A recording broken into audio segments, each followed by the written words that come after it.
Всем привет! Сегодня приготовим банановое мороженое за 3 минуты. Почему я так решил? Есть у меня ролик на канале, очень скандальный. В том ролике я поломал блендер. Одни написали, что я рукожоп, другие писали свои комментарии с рецептами. И вот одна подписчица прислала вот такой вот необыкновенный рецепт. Сегодня мы его сделаем и посмотрим, что же из этого получится. Берем 8 печенья к чаю, очень рассыпчатые, печенье на топленом молоке и 3 очень спелых банана. В очень глубокую миску, но не слишком большую, отправляем печенье и измельчаем его как можно мельче. Затем в эту же миску к печенью отправляем бананы, 3 штуки, разламываем их на такие вот маленькие куски. Бананы очень спелые, уже кое-где начали чернеть, значит они будут сладкими.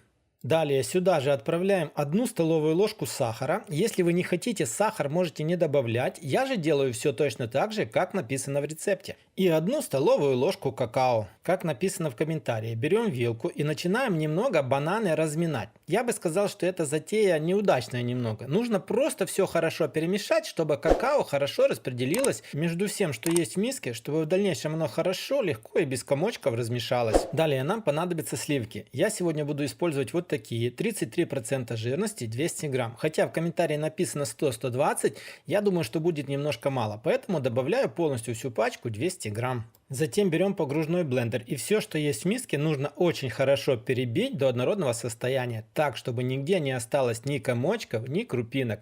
Эта процедура у меня заняла примерно 3 минуты.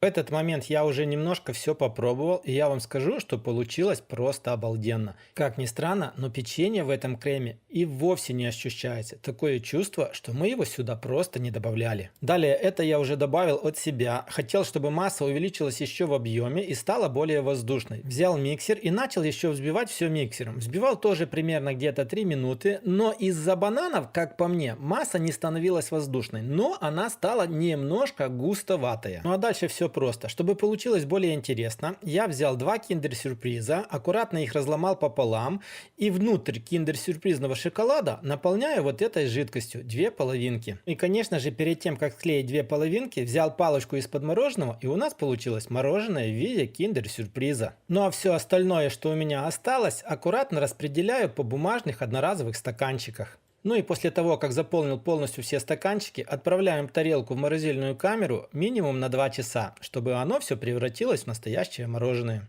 После 2 часов в морозильной камере мороженое из киндер-сюрприза обернул обратно в фольгу, в которой были запечатаны киндер-сюрпризы, ну а сами стаканчики тоже хорошо примерзли, и давайте сейчас посмотрим, что же у нас получилось. Итак, берем один стаканчик, нож, и прям вот так вот в стаканчике все разрезаем пополам, чтобы посмотреть, какое оно получилось внутри. Я вам скажу так, данный рецепт получился неплохим, я бы сказал даже хорошим, но нужно держать мороженое либо меньше в морозилке, либо же давать ему немножко оттаять, чтобы оно стало более жидким. По вкусу получилось как настоящее мороженое с сильно выраженным вкусом бананов. Разрезав этот стаканчик на более маленькие кусочки, так его более удобно было есть. Так что, друзья, можете смело попробовать приготовить такой рецепт, и уверен, вам тоже он понравится. Ну а если хотите приготовить более так, чтобы было похоже все на настоящий пломбир, смотрите ролик в конечных аннотациях и в описании под видео. Оставляйте в комментариях свое мнение, возможно, у вас есть еще какие-то рецепты, тоже некоторые из них будем проверять и пробовать публиковать. Ну а подписчице, которая оставила такой комментарий, большое спасибо за рецепт. Всем пока, всем до скорых встреч в новых видео на канале Аппетитная кухня.